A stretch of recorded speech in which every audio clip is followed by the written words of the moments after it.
to her inner strength. I'd like to read a poem by Elizabeth Ammons that explains a lot about life and choices in life. You can shed tears because they're gone, or you can smile because they lived. You can close your eyes and pray they will come back, or you can open your eyes and see all that they left for you. Your heart can be empty because you can't see them, or you can turn your back on tomorrow and live yesterday, or you can be happy for tomorrow because of yesterday. You can remember only that they are gone, or you can cherish your memory and let it live on. You can cry and lose and close your mind and feel empty, or you can do what they would want.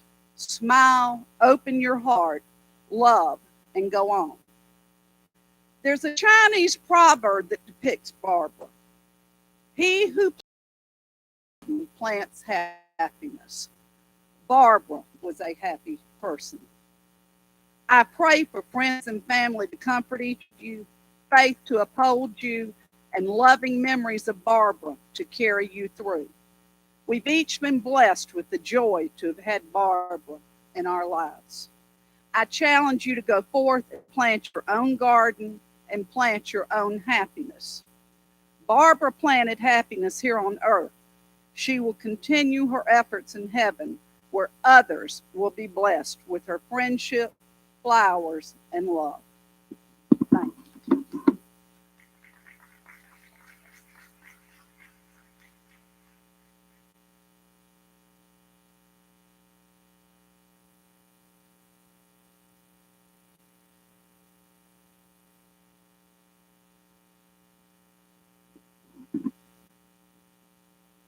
I asked the Lord how He wanted me to honor my dear friend, prayer partner, and shopping buddy today. When He took me back to the first time that I met Ben and Barbara. It was a Sunday morning worship service. I noticed a tall, silvered-haired couple 2 rows ahead of me. And during the service, I saw them with their hands raised and extended, and they were, from the back, you could tell they were fully engaged. After the service, I introduced myself, and that was the beginning of our friendship. Barbara was a faithful servant. She volunteered in the church office for over 5 years. She was a smiling face to those who came in, and she was a welcoming voice on the phone. She served as church hostess for 3 years and did an excellent job, as she always does. She was skilled at organization and was a great cook. It was an amazing thing to watch her and Ben when we had a church activity. He arrived with her or came shortly after, having stopped and picked up something that was needed. He worked alongside of her and did not leave until she left. She was always the last to leave. They were a great team. Together, they led a connect group in their home for several years. Barbara and Ben lived their faith daily. They taught and encouraged others to be bold and do the same. Some fun things about my friend. As it's already been alluded to, she has had purple and dark pink highlights in her hair. Not at the same time, but not everyone could pull that off. But she was gorgeous, and she did it. One day we were talking, and I kept noticing these flashes of neon pink and purple and blue in her hair, and I couldn't figure it out. And so I said, "What's in your hair?" And she said her hairdresser Debbie had woven colored tinsel into her hair, and it was gorgeous. And that was my personal favorite because it kept you looking. And then, and then one day, Barbara asked Debbie Lacey and I to go shopping with her in Tallahassee, and that became a whole new dimension of our friendship. We planned our trips around holidays because that's when the sales were the best. Her favorite holiday to shop was New Year's Day. At the end of our shopping, we would come together and we would show each other. It was show and tell time. Oh, well, I got this and I got it for that. And we would encourage each other and laugh over our really wise and smart shopping choices. Lunch would follow, and that was a time of just enjoying our company, each other's company. Sometimes other ladies would join the shopping trips, but the three of us were shopping buddies. I will miss my friend, but I know I will see her again, and we will share a big hug. I want to close with something that Billy Graham said in an interview a few years before his death.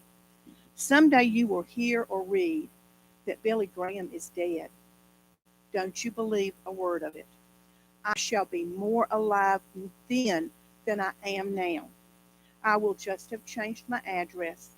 I will have gone into the presence of God. Barbara is experiencing that more alive right now. She fought the good fight. She finished the race. She kept the faith. Barbara finished the race.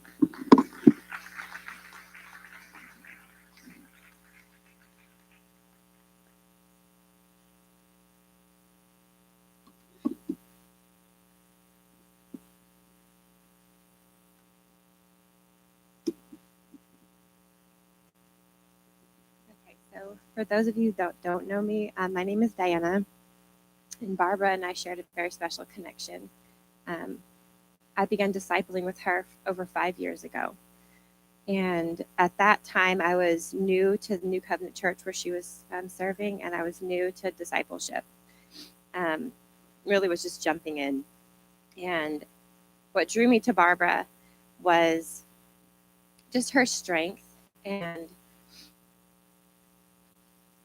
she had something, a confidence, a knowing, something that I knew that I needed. I didn't know I needed, but I needed. And she knew her role in the kingdom was probably the biggest thing that drew me to her. Like, she knew what she was here for and what she was doing. And I think that at that time I was desiring to know that better. At that time I was newly engaged, but I was a single mom with 3 kids. Life was happening really fast. Things were, and at that point I really didn't want to fail. Barbara helped me to walk through all of that.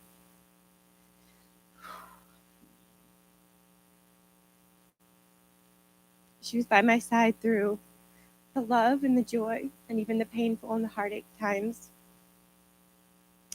I said the heartache and the headache times. I can't see.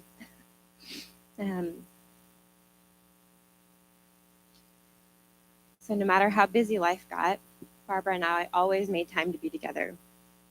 It always felt like she was my best friend.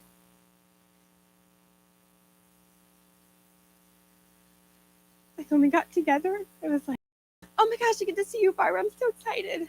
And we would sit and we'd share stories and we'd get into the Bible. And like, there's no better disciple for me than her. Like, her love for Jesus and her love for wanting heaven to come and for us to all live in heaven was incredible. It was so much fun to know that part of her and to be able to go deep into the things that she had already learned that I was yet to learn. She was my bestie.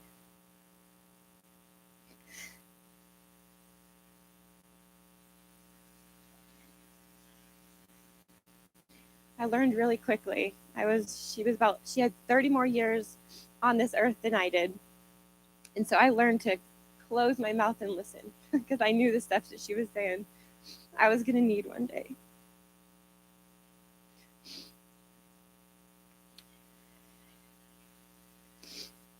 Let's see.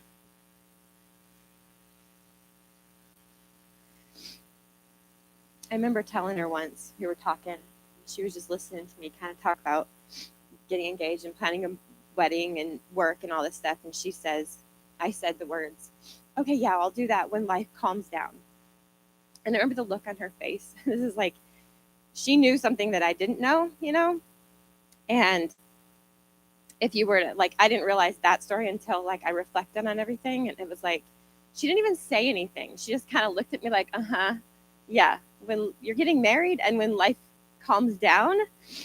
So since that day, I have been married to my husband. We have 2 beautiful boys. Our Barbara has, have you tried her mac and cheese? Because, yes, she shared me the recipe, and I will make that forever for my kids. And always remember. I remember eating it after giving birth each time with the boys, because she made sure we were fed for sure. And then I remember her hugs. She gave really good hugs.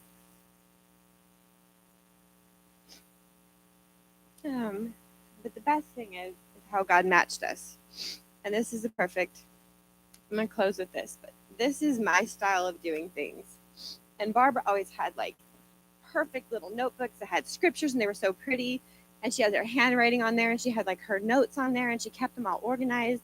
And I was kind of the person that would kind of scribble something and then like draw a picture, skip a couple pages, and we were messy, but when we were together and we focused and we put our mind on Jesus, our prayers were powerful. And when I got to talk to her, let's see. So when I got to say goodbye to her earthly body, I knew she was headed for heaven. And I told her, I said, when you get there, I said, send me a sign, something that only you and I would know. And the other day I was out at the Dollar General because my child needed something. And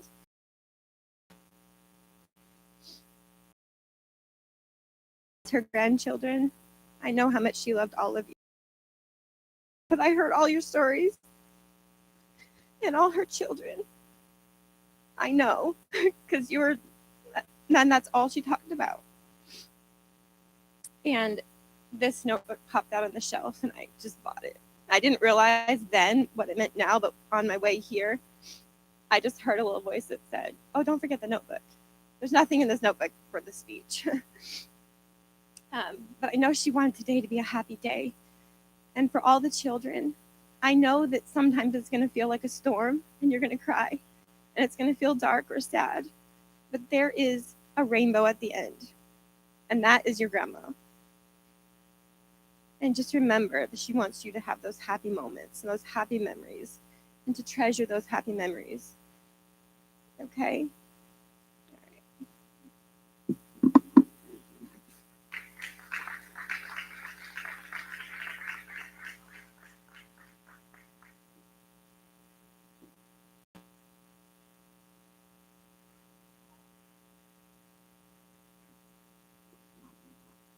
Hey, I'm Karis, and I remember the first time I came to Anchor Faith.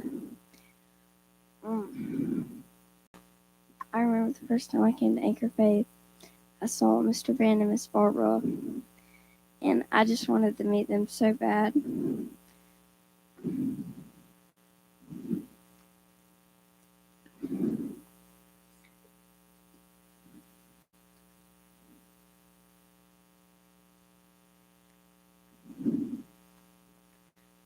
They just seemed so sweet, and when,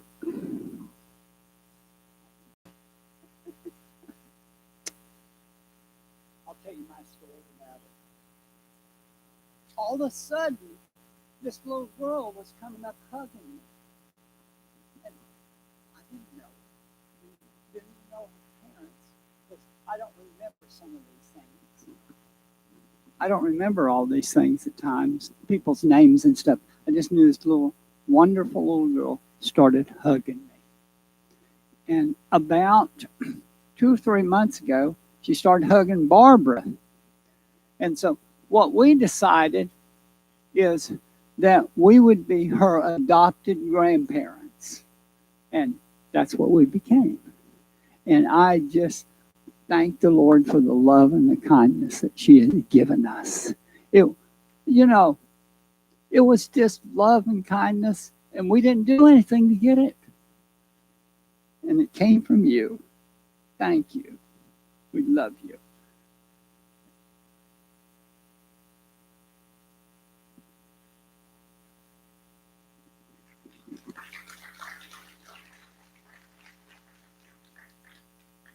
I guess this leaves me, guys. Diana, is she gone? I wanted to tell Diana a little thing, and I'll wait until she comes to hear it. And it just related to what happened when she walked in that room the other day to Barbara's face. And it felt like her face just shone when I walked. I walked and looked in there, and she was so happy to see it. And it was just glorious. Okay, guys. I got to get with, or I'm going to be here. I'm going to try not to be here all day. But a lot of stuff in the last 6 months that I didn't know Barbara was doing. Because I ended up having to start doing some of it. You know, and it's just basic stuff. And we've been married for 54 years. And, you know, I didn't have to take care of it. I didn't have to do any of this stuff. She was just doing it and keeping it done. You know, the place was clean. She was putting dishes in the dishwasher. I didn't hardly even know how to put them in there when this started. Adam knew more than I did. I didn't know how to put my clothes in the clothes and run it or anything like that. And it was just because of what she did all the time. She just took care of me. You're back, aren't you? I'm going to stop right here, and I'm going to tell you what happened when I saw you go in there. You know, Peggy was here, and she was excellent. She put us in order of alignment of what we should do. This took me, you know, I wasn't ready for all this. I wasn't ready for it. But she cared, and I was looking at the getting people inside. and so there was we had a little friction a little bit, but I always won out. And I usually change my mind about some things that I wasn't doing right. But I know that when you went in there, I just looked around the corner, and her eyes, she was so happy to see you, I think. Okay, I'm going on. The other things that I have learned in the past 6 months is I had never driven Barbara's car before, that Enclave. And this has been a real challenge. What we used to do when we went places is she would drive for 2 or 3 hours, and I would drive for 2 or 3 hours, and we switched. Recently, though, when we started doing this, it just bothered her to be on the other side, and particularly when we had kids, it bothered her from looking back like this and stuff like that. And so I did it all the time, and it ended up that's where I was all the time, and she just wanted. But there were some exciting moments when Barbara was driving. I have to tell you a little history. Barbara's dad was an airline pilot in the war, and he had phenomenal death perception. And the first time he took us for a ride when we were going together, my breath took away, and I was holding the seat and saying, "We're going," but it never happened. He never crashed, but he was a second from a crash all the time. And I think Barbara inherited some of this. Barbara could take and put it in our garage, and it looked like to me she was about that far away from hitting the wall with the mirrors. She never slowed down, and she was there. Oh. Now, I've tried that the other day 4 different times, and I had to back in, back out, and it's crooked, and it's not straight. And I don't know how she did it to this day, and I don't know that I can do it. Adam does better, but I watched him the other night, and it was scary to me.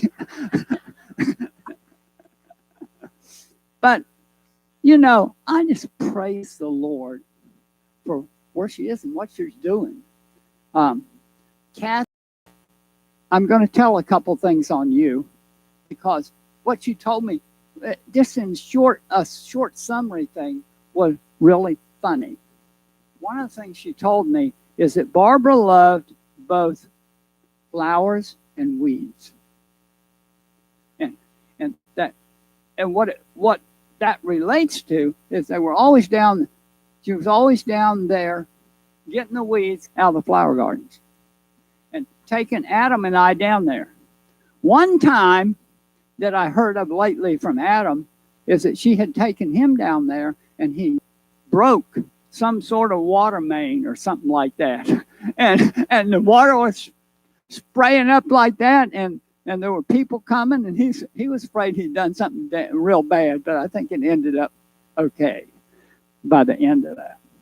But the other thing Kathy told me was that Barbara was the best organizer that she's ever seen, and that when she got to heaven, she'd have it organized in a few weeks.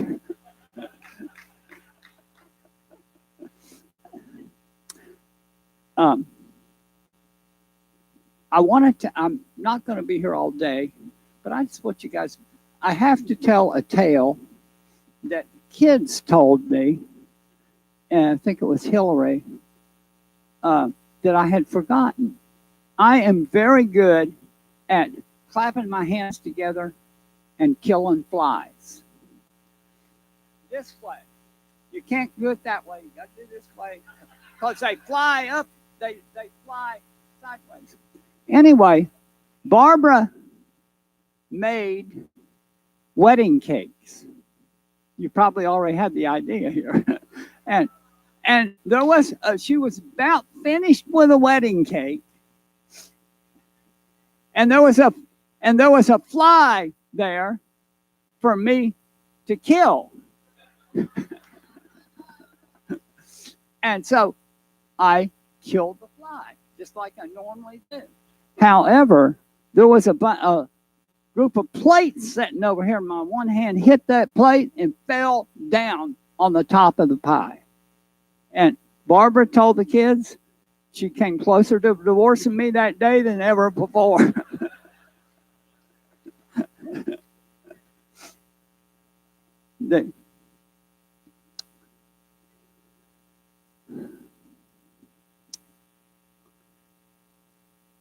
I've tried to put this together so I knew where I was going to go. And I know whom I have believed, and am persuaded that he is able to keep that which I've committed unto him against that day. And that is the truth of what I want to talk. Barbara was always a step ahead of me. I wrote this down a little bit, and she's done it again. She's a step ahead of me. She's a step ahead of me. When we go walking, she'd be ahead of me a little bit, and I'd have to run to keep up with her. And but I told her when I knew she was going to heaven, I said, honey, the only thing I regret is that you're getting there before me. And so she is there. And she's in what she's in right now, and I just had to remind myself of this. She's in that great cloud of witnesses that is looking down and watching us and seeing what we're doing and edging us on to do what God told us to do. And you know, I'm not finished my race. I've got a lot to do before my race gets finished. I don't exactly know what all it was. When I came here, I had a plan, and the plan sort of fell apart. But, you know, when we retired, it happened like this. Barbara said, I'm going to retire. I said, what are you going to do? I'm going to go south. We had bought the house here, and I said, who are you going with? She says, oh, you can stay here and work. I said, no, you're not going to see that. I'm going too. And so I had written her resignation letter, and I just wrote mine, and we resigned together.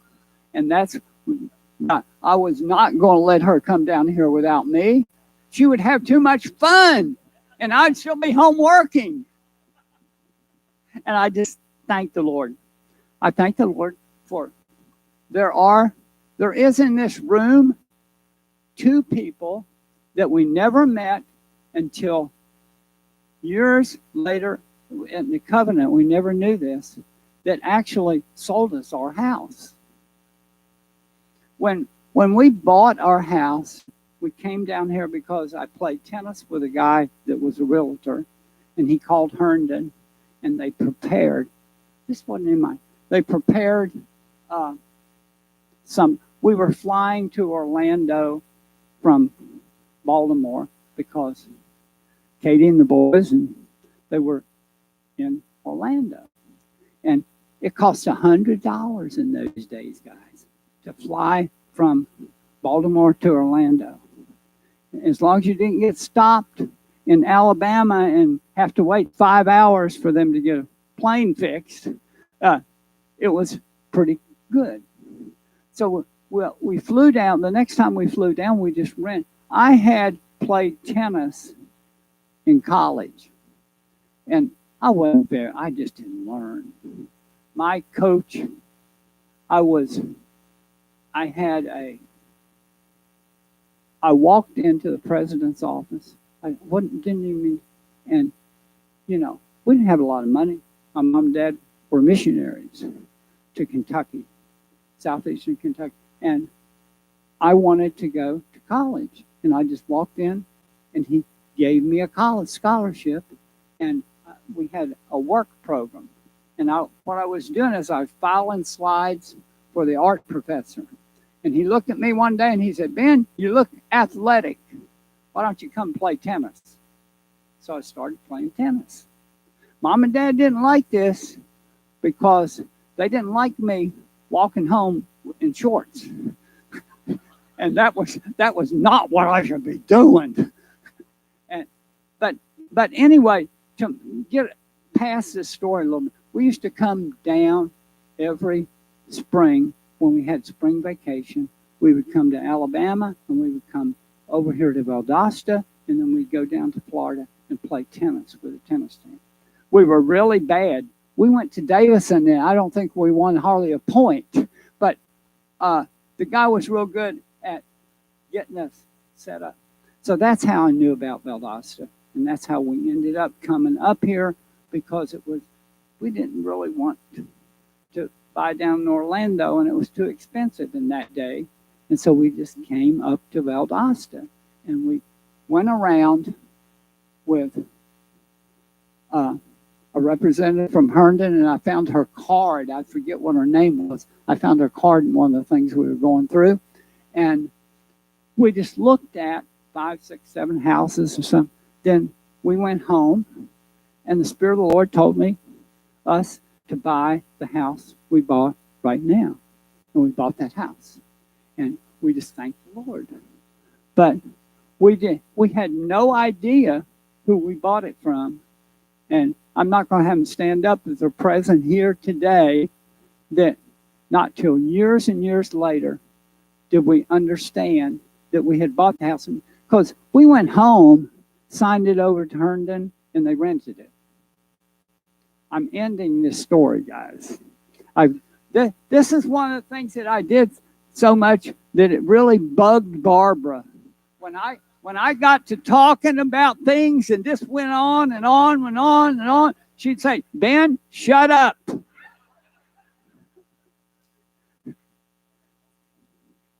So I'm getting ready to go into my last closing. And I had written this so it would be nice. But let me tell you something, guys. And I'm not going to tell the story, but I can tell you that she's where she needed to be. I can also tell you that she completed her work on this earth. And you know, sometimes it's hard for us, but I have no doubt that the reason she went to heaven had nothing to do with what we were trying to do and what we were believing for, that we were walking in the right way and doing the right thing.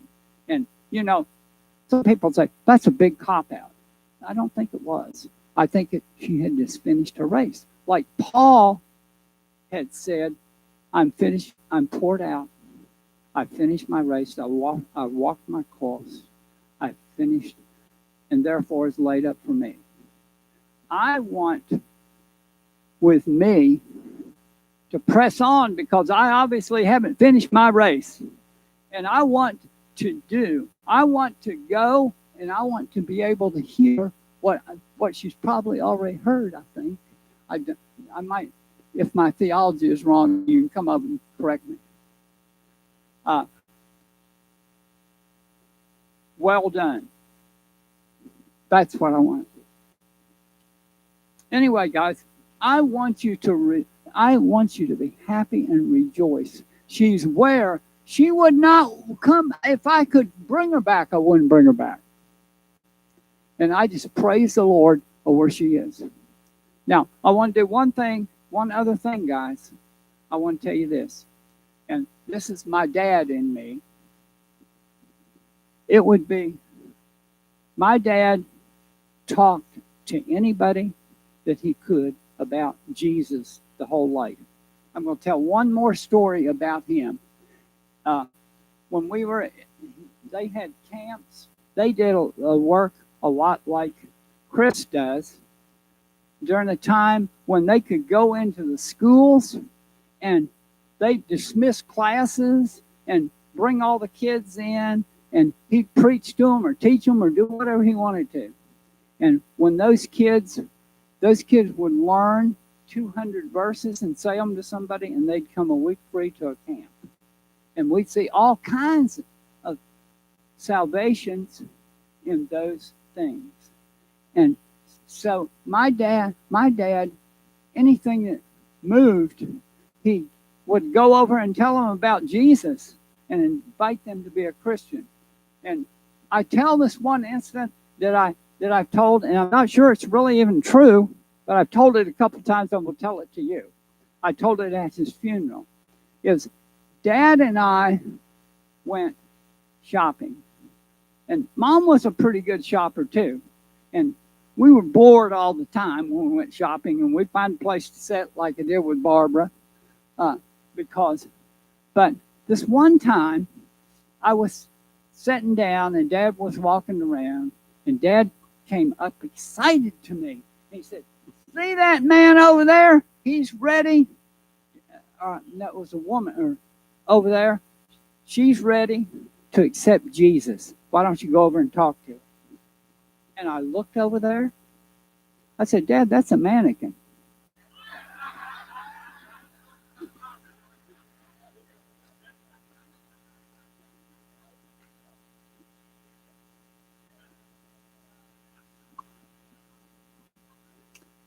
Anyway, guys, I'm going to close up by saying this.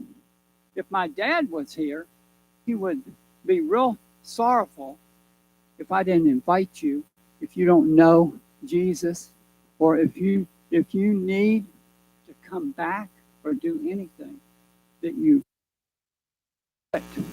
And Barbara would say the same thing, but she'd say I talk too long. So I would like for everybody to stand up.